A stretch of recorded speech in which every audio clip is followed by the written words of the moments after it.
নমস্কাৰ। আজি আমাৰ স্বাধীনতা দিৱস 15 আগষ্ট কামৰূপ জিলা কমলপুৰ অন্তৰ্গত গুয়া মজলীয়া বিদ্যালয়ত উপস্থিত আছোঁ বৰ্তমান এতিয়া মই।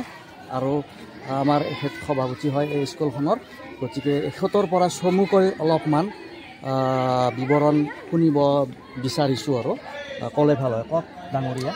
আচ্ছা, আজি হ'ল ৭৮ সংখ্যক স্বাধীনতা দিৱস। হয়। আজি মই স্থানীয় বাসিন্দা হিচাপে হয় গুয়া মজলীয়া বিদ্যালয়ৰ যি স্বাধীনতাৰ যি কাৰ্যসূচী, হয়, পতাকা উত্তোলনৰ যি কাৰ্যসূচী, সঁচাকৈ ভাল লাগিছে। বিদ্যালয়খনৰ পৰিৱেশটো সঁচাকৈ ভাল লাগিছে। লগতে ছাত্ৰ ছাত্ৰীৰ যি এটা উপস্থিতি, ভালে উপস্থিতি হৈছে। শিক্ষক শিক্ষয়িত্ৰীসকলৰো উপস্থিতি বৰ ভাল লগাই, সুন্দৰ লাগিছে। এতিয়া কথা হ'ল, বিদ্যালয়ৰ শৈক্ষিক পৰিৱেশ আমি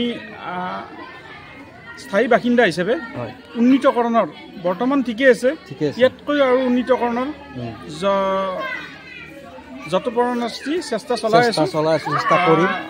আশা ৰাখিছোঁ বিদ্যালয়খনৰ আৰু অধিক শৈক্ষিক পৰিৱেশ উন্নতি হ'ব। এতিয়া কথা হ'ল, আজি ৭৮ সংখ্যক স্বাধীনতা দিৱস। এই স্বাধীনতা দিৱসটো এইকাৰণে পালন কৰা হৈছে, স্বাধীনতা যেতিয়া পোৱা নাছিল, প্ৰায় 200 বছৰ ব্ৰিটিছে শাসন কৰি আছিল আমাৰ ভাৰতবৰ্ষক। এই ব্ৰিটিছে শাসন কৰাৰ পৰা বিভিন্ন শৌৰ্য বীৰ্য ইয়াত জড়িত আছে। লগতে স্বাধীনতা দিৱসটোত আচলতে 200 বছৰ যদি পৰাধীন হৈ থাকে দেশ এখন বেলেগৰ হাতত, নিশ্চিতভাৱে তাত লুণ্ঠন, হত্যা, শোষণ এইবিলাক থাকিবই। গতিকে তাৰ পৰা পৰিত্ৰাণ পাবৰ বাবে সচেতন ভাৰতবাসী সেই সময়ত এটা আন্দোলন হাতত লৈছিল। আন্দোলনৰ গুৰি ধৰিছিল মহাপুৰুষ মহামানৱ মহাত্মা গান্ধীদেৱে। তেখেতে আন্দোলনৰ কাৰ্যসূচী লৈছিল অহিংসা নীতিৰে। অহিংসা নীতিৰে আন্দোলনৰ কাৰ্যসূচী লৈ কেইবা বছৰৰ আন্দোলন চলিল, অহিংসা আন্দোলন। সেই আন্দোলনত বহুত ভাৰতবাসীয়ে প্ৰাণ আহুতি দিব লগা হৈছিল, শ্বহীদ হৈছিল। লগতে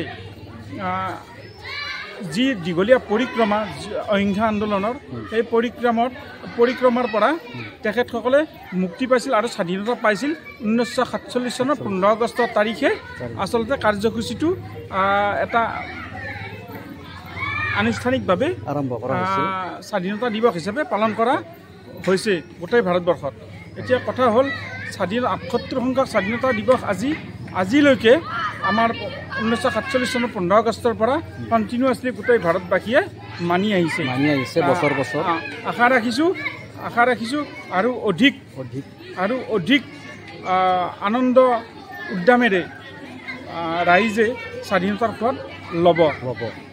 আৰু আমি এইখিনিয়ে মোৰ বছৰ এনেকুৱাকৈ মিলি জুলি আমি এই দিৱসটো এইখিনিয়ে বছৰে গুয়া অন্য অনুষ্ঠানৰ নিচিনাকৈ অন্য অনুষ্ঠানবিলাকে যিধৰণে 15 আগষ্ট দিৱস, স্বাধীনতা দিৱস পালন কৰি আহিছে, ঠিক তেনেধৰণে গুয়া মজলীয়া বিদ্যালয় অবিৰতভাৱে স্বাধীনতা দিৱস, গণতন্ত্ৰ দিৱস পালন কৰি আহিছে আৰু থাকিব। এইখিনিয়ে মোৰ ক'বলগীয়া। ঠিক আছে, তেখেতসকলৰ পৰাই মই কিছু বিৱৰণ ল'লোঁ। আৰু আপুনি কিবা ক'ব নহয়? শিক্ষক হিচাপে তেখেতে কিছু চমুকৈ বিৱৰণ ৰাখি কাৰণে অনুৰোধ কৰিলোঁ। নমস্কাৰ। সমাজ ছ'চিয়েল মিডিয়াৰ আমাৰ কৰ্মী মহোদয়, লগতে সভাপতি মহোদয়, আমাৰ বিদ্যালয়ত আজি ৭৮ সংখ্যক স্বাধীনতা দিৱস উদযাপিত হ'ল। আৰু এই কাৰ্যসূচীত সমূহ ৰাইজৰ অংশগ্ৰহণ, লগতে বিদ্যালয় পৰিচালনা সমিতিৰ সক্ৰিয় অংশগ্ৰহণে আমাক যথেষ্ট উৎসাহিত কৰিছে। আৰু আমাৰ বিদ্যালয়ৰ প্ৰতিটো কাৰ্যসূচীতে ৰাইজৰ অংশগ্ৰহণ এনেকুৱা ধৰণে হয় যে আমাক আপ্লুত কৰি তোলে। এই কাৰ্যসূচীটো আজি ব্যতিক্ৰম নহয়, আমি সুখী হ'লোঁ। আৰু আমাৰ এই ছ'চিয়েল মিডিয়াৰ কৰ্মী মহোদয় আমাৰ মাজলৈ আহি এটি সমাজক সচেতন কৰি দিয়াৰ কাৰণে বা বিদ্যালয়ৰ কাৰ্যসূচীটো ৰাইজৰ মাজত ঠেলি দিয়াৰ কাৰণে যি চেষ্টা চলাইছে তাৰ কাৰণে আমি কৃতজ্ঞতা ধন্যবাদ জ্ঞাপন কৰিলোঁ আৰু ভৱিষ্যতো আশা ৰাখিছোঁ আমাৰ বিদ্যালয়ৰ সমূহ কাৰ্যসূচীত তেওঁৰ অংশগ্ৰহণ তেওঁৰ প্ৰচাৰ আমি বিচাৰিছোঁ।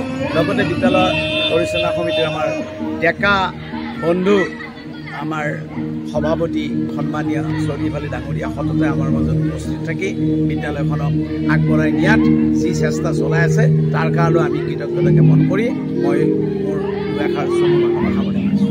ধন্যবাদ।